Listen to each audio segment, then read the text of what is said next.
शासन के निर्देशानुसार युवा उत्सव की तैयारी चल रही, जिसमें महाविद्यालय स्तर पर युवा उत्सव में भाग लेने वाले विद्यार्थियों का सिलेक्शन किया जा रहा था। मैं वो करवा रहा था। फिर उसके बाद मैं, चूंकि मेरा 1 से 2 जो है लंच टाइम होता है, मैं निकला और 1:10 के करीब मैं निकला और निकल के जा रहा था तो एक लड़का मिला, उसको मैंने पहचानता भी नहीं था। वो एक अपना मोबाइल लिए हुए थे, कहीं कि आपसे बाइट लेना बाइट लेना। मैं कहा रुको भाई, मैं आ रहा हूँ कुछ देर में, मैं बाइट दे दूंगा। तो मैं बाइट देने के फिर निकल गया। मैं निकलने के बाद फिर वहां से आया तो 2 बजे के आसपास में आ गया था। आने के बाद फिर मैं महाविद्यालय का अपना जो युवा उत्सव चल रहा था उसकी तैयारी फाइनल हो रही थी। फिर मैं जाके वहां पर शामिल हुआ और सर्टिफिकेट बच्चों को बांटा।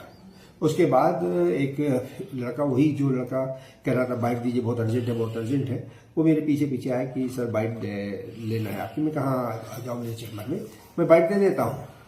वो लड़का आया तो मैंने उसको बैठा लिया। मैंने पूछा कि भाई क्या करते हो, तो कहा कि मैं हिमांशु शर्मा मेरा नाम है और मैं BA फर्स्ट ईयर पढ़ता हूँ, कुछ आपसे पूछना था। उसने कहा, मैं कहा पूछो, छात्र हो तो पूछो, कोई दिक्कत नहीं है। तो उसने कहा कि BA फर्स्ट ईयर की क्लासेस नहीं लगती हैं। मैंने कहा कौन सी क्लास नहीं लगती, क्लास तो लगती है।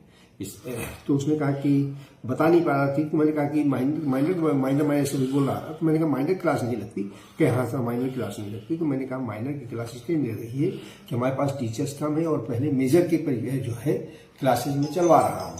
मेजर की क्लासेज जैसे पूरी हो जाएंगी उसके बाद माइनर का भी सिलेबस पूरा कराया जाएगा और पढ़ाई होगी पूरी। और यदि पढ़ाई नहीं होती है तो कोई टीचर नहीं पढ़ाता है तो सीधे मेरे पास आके, चाहे तुम आओ चाहे कोई भी लड़का आए, के मेरे पास शिकायत करे, मैं टीचर को क्लास में भेजूंगा और उसे पढ़ाना ही पड़ेगा, क्योंकि तनख्वाह वो इसी बात की पाते हैं।